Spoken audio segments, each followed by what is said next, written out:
Let's see if this is going to be deep enough.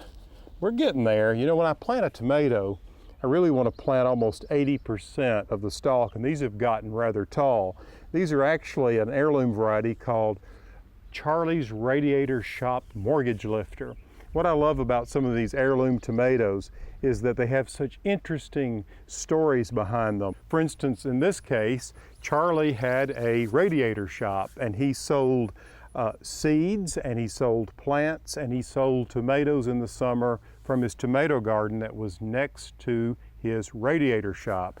And he did so well with his tomatoes, he was able to retire the mortgage on the property. Now, it's a delicious tomato and very productive, like some of the modern hybrids. And in this space, which is 8 by 8, I probably won't be able to grow more than 6 or 9 plants.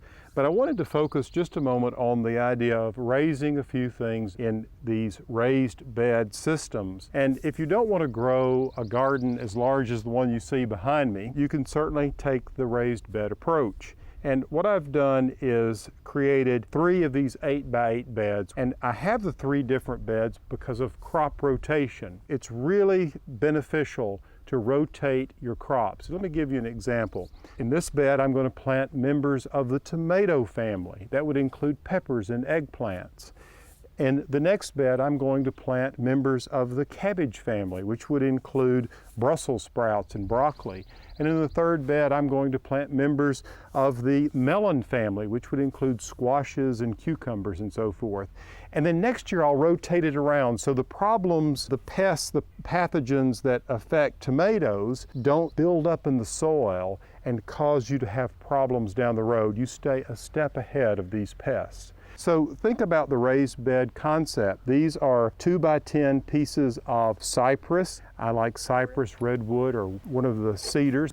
And they're just simply attached at the corners using some wood screws that will hold them in place along with some stakes. I've amended it with lots of soil. The soil falls apart in my hand easily. And I'm expecting a bumper crop in these 3 small beds. It just doesn't stop there. In the fall, I'll sow some spinach as well as plant some more broccoli, and I'll have that right up until cold weather. Then in the spring, I'll fill these beds with lettuce, all kinds of spring greens such as arugula. So as you can see, with some full sun and a desire to grow some of your own vegetables, you can really produce a lot of groceries.